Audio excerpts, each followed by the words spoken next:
Hey everyone. Welcome to another breathwork. Today, I just want to say something before I start. If you have any questions, I'm streaming this to multiple platforms, so I can't really tell where those questions are coming from, and I actually don't know who you are or what your life situation is. So if you have a question, I would love to help you answer it, though.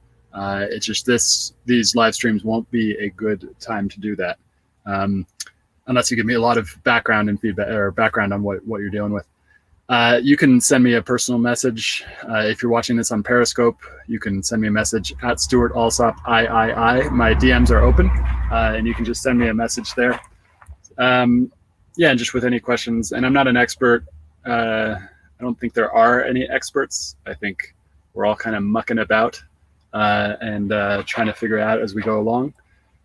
So that's what I'm doing. And I invite you to accept that maybe that's what you're doing too. So yeah, welcome. And we're going to be doing a little breath work. And then somebody asked me yesterday, how long did it take for me for meditation to start working? And I'll get into that. But before I get into the theory and the words and the linguistic, I want to actually bring it into our bodies and bring it into our everyday lived experience. Because I do think that's the most important, rather than getting trapped up in what the mind says about what's going on. So with that, I invite you to find whatever stance or seat or lying down you feel is comfortable for you at this moment. If I give any cues that don't make sense to you, that's fine. You can do whatever you want. I actually invite you to do whatever you want at this moment. You can even shut off this video, stop watching me, because I don't have anything that you don't have. There's nothing that I have access to that you don't have access to. We all have it. It's called awareness, attention. Every single person on this planet has awareness and attention. Some of it's more concealed than others, but we can all. It's not really find it. Realize it is the best word. Realize that attention is always there. Awareness, consciousness is always there. So let's get started by paying attention to the breath. Inhaling through the nose, exhaling through the mouth. And with each exhale, just finding a little bit more relaxation and letting go of any sort of excess muscle tension, usually in the jaw, the forehead, the belly, the groin, that pelvic floor. Release the pelvic floor. Take a big inhale into the pelvic floor. Exhaling, relaxing the pelvic floor, the whole diaphragm. Making the exhale longer than the inhale. Inhaling through the nose.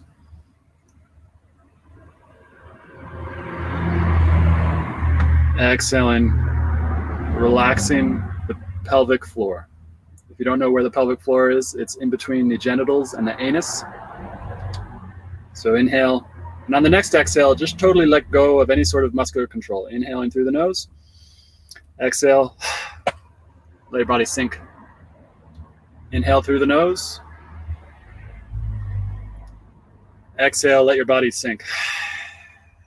You can even make an audible sigh. Don't worry, you won't hurt yourself by making some noise. Inhale through your nose. Exhale, make a really big sigh. Let that pelvic floor go. Let the whole belly go on the next exhale. One more of those.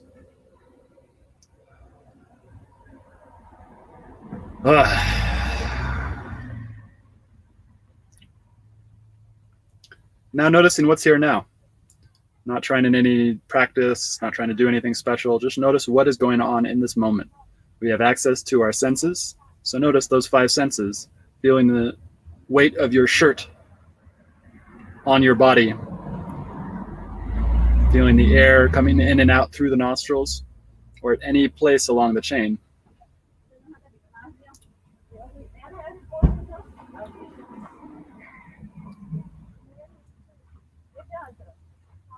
Noticing all 5 senses. And now noticing the thoughts and the emotions as they're happening in this moment.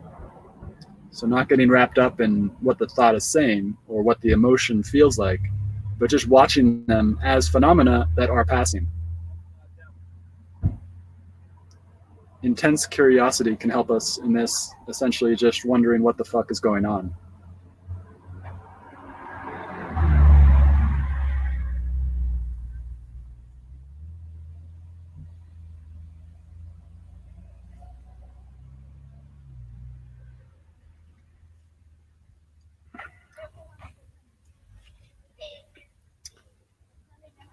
And now just slowing down the process of breathing until it gets so slow and so gentle that you can barely feel your muscles working.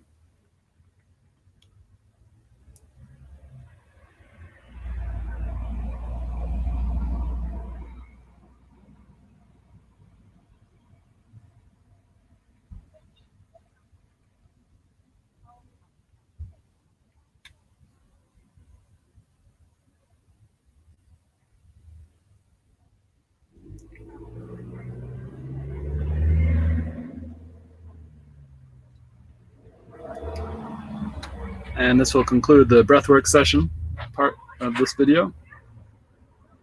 And now I'll just talk a little bit about meditation and what the fuck that is. Because I don't like to use the word meditation, because meditation implies a lot of things, particularly to a Western mind who has only watched movies about it, even to an Eastern mind. To any mind on this planet that's been watching a lot of TVs and movies, because meditation, that's not meditation. I like what Krishnamurti talks about meditation when he says that essentially meditation is when the image stops. So right now you have an image of what I'm saying. I have an image of what I'm saying to you. Meditation is the point at which that stops, where there's no more image. And thought is an integral aspect of image making. So it also is beyond thought. And now, for a moment, just try to stop all your thoughts. Stop all your thoughts. It is possible to stop your thoughts, but it's not possible for you to stop your thoughts, because you are the you that most people identify with is not real. It's a product of thought as well. So the way to go beyond the thought is to witness that, listen to it, see it as fact, not see it as some sort of game or theory. To see that thought is creating all of your problems, but you can't fight it, because that's just the ego, which again is a process of thought that is telling you what is right and what is wrong. But for this moment, let's give up the concept of right or wrong, because right or wrong are labels that we place on various things. And those labels are not as vast as the thing they represent. And the thing they represent is beyond that. Hopefully that didn't get too deep or abstract. If it did get abstract, just send me a message on Twitter and I'd love to help with that. If I can't help it, I do know other people who can. So meditation itself is not a thing. So all these images that we have of going off and sitting on a mountain, or sitting in a monastery, you don't need to do any of that. None of that is required. It's just the stopping of image making. And so meditation only became real to me, meditation only started to work for me once I stopped believing that meditation was a thing that I can do, or a thing that I do, or a thing that I should do. It's basically giving that primal awareness that we all have a superpower, and allowing it to discern into what exactly is going on. And we can go to more of a tradition for this, which is the 8 limbs of yoga. See if I can remember this. So there's all these 8 limbs that we can do. Some of them are asana, which are the postures of yoga, which will help our body become strong, so that because the more that you are able to meditate, the more that you are able to maybe even reach samadhi, cosmic consciousness, the more your body will be taxed. This is a very painful journey for the body. And so asanas, yoga asanas, can help us to prepare our bodies to have access to an almost limitless form of energy. So those are a few of the paths of yoga, but then there's well, maybe not considered the highest path, but as you do more and more of these practices, the states above became more and more common. And so there are three stages later on: dharana, dhyana, and samadhi. And dhyana is traditionally considered meditation, but it's not the meditation that we have in the West think, which is sati, or awareness of the present moment, mindfulness. That would probably be more of a concentration method, which would be a dharana. Concentration methods are great, but they're not the whole thing. Because to concentrate, you're creating a false distinction between me and the object of concentration. There's no, that distinction doesn't exist. So whenever we split the mind into, or split the being into me, I am concentrating on the breath, that creates a division between the breath and me. But in this field of consciousness, there is only one. It is only one. You can see that for yourself if you listen. And don't take my word for it. Just find out for yourself that it's a unit. There's one entire unit of consciousness.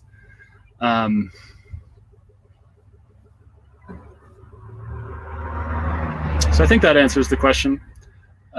If not, or if it's hazy or anything like that, again, I'm not an expert, especially not in living life. Nobody's an expert in living life. But if you have any questions, let me know. And if I can help, I'll help. But if I can't help, I can introduce you to somebody who can. Because there's a lot of people who have gone there before. And it's the further you go on this path, the more wise it is to pay attention to those who have gone before, because the further you go, the bigger the trap, the farther you can fall. So yeah, hopefully this was insightful, enjoyable, and let me know if you have any questions. Have a great day.